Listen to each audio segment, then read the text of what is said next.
అవనిగడ్డ రాజకీయం రసవత్తరంగా మారిపోయిందా? ఇక్కడ పొత్తులో సీటు దక్కించుకున్న జనసేన ఎందుకు ఇంకా అభ్యర్థిని ప్రకటించలేదు? ఇప్పటికే 4-5 పేర్లు తెర మీదకు రాగా వారెవరినీ అభ్యర్థిగా ప్రకటించలేదు. మరి తాజాగా దివిసీమ బరిలో వినిపిస్తున్న నేత పేరేంటి? ఆ నాయకుడిని బరిలోకి దించితే వార్ వన్ సైడేనా? Take a look.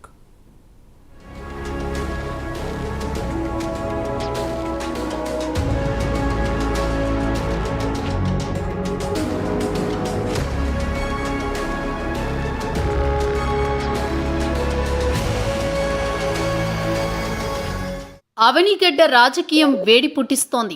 ఎందుకంటే ఇక్కడ పొత్తులో భాగంగా ఈ సీటు జనసేనకు దక్కింది. అయితే ఇంతవరకు పవన్ కళ్యాణ్ ఇక్కడ అభ్యర్థిని ప్రకటించలేదు. కానీ ఇక్కడ పోటీ చేసేది ఫలానా నాయకుడంటే ఫలానా నాయకుడంటూ ఎప్పటికప్పుడు కొత్త పేర్లు తెర మీదకు వస్తూనే ఉన్నాయి. అయితే ఇంతలోనే ఇక్కడి నుంచి జనసేన సీనియర్ నాయకుడు బండి రామకృష్ణ పోటీలో ఉండే అవకాశం ఉందని స్థానికంగా చర్చ జరుగుతోంది.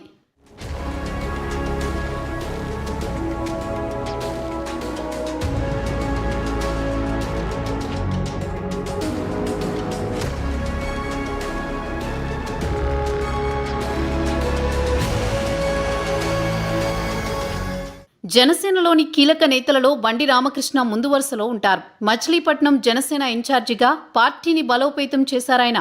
ఎన్నో సేవా కార్యక్రమాలు చేయడమే కాదు, మచిలీపట్నంలో జనసేన పార్టీకి సొంతంగా క్యాడర్ తయారు చేశారు.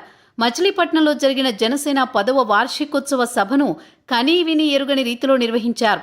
పవన్ కళ్యాణ్కు వీర విధేయుడిగా నడుచుకుంటూ సేనానితో అత్యంత సన్నిహితంగా ఉంటున్నారు. అయితే పొత్తులో భాగంగా మచిలీపట్నం సీటు టీడీపీకి వెళ్లింది. ఈ తరుణంలో పవన్ కళ్యాణ్ ఆదేశిస్తే అవనిగడ్డలో జనసేన జెండా ఎగరవేయడానికి, అవనిగడ్డ నియోజకవర్గం అభివృద్ధికై కట్టుబడి పనిచేయడానికి సిద్ధంగా ఉన్నట్లు బండి రామకృష్ణ పవన్ కళ్యాణ్కు తెలియజేసినట్లు పార్టీ వర్గాల్లో ప్రచారం జరుగుతోంది. అర్ధబలం, అంగబలం దండిగా ఉండడం, పార్టీ పట్ల చిత్తశుద్ధి, నిబద్ధత కలిగిన నేత కావడంతో బండి రామకృష్ణకు అవకాశం ఇవ్వాలని అటు జన సైనికులు సైతం అభిప్రాయపడుతున్నారు.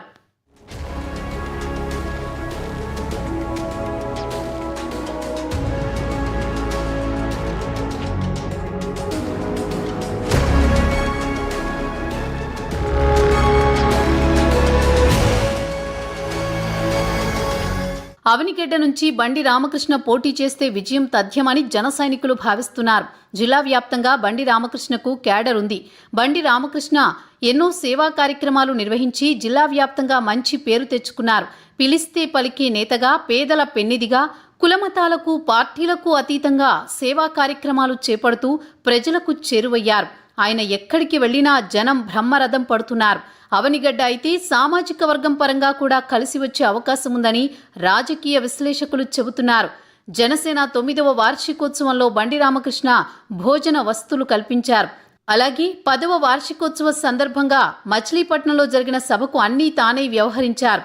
ఆర్థికంగా బలమైన నేత కావడంతో అవసరమైనప్పుడు పార్టీకి వెన్నుదన్నుగా నిలబడ్డారని కార్యకర్తలు చెబుతున్నారు. మచిలీపట్నంలో జరిగిన పార్టీ వార్షికోత్సవ సభను నభూతో నభవిష్యత్ అన్నట్లుగా జరిపించారు. భోజన ఏర్పాట్లు తానే భరించినట్లుగా తెలుస్తోంది. అంతేకాదు, వారాహి విజయ యాత్రలో ఫుడ్ కమిటీ చైర్మన్గా వ్యవహరించి యాత్రలో పవన్ కళ్యాణ్కు తోడుగా నిలుస్తూ నేటి వరకు పవన్ కళ్యాణ్కు పార్టీకి విధేయుడిగా కొనసాగుతున్నారు.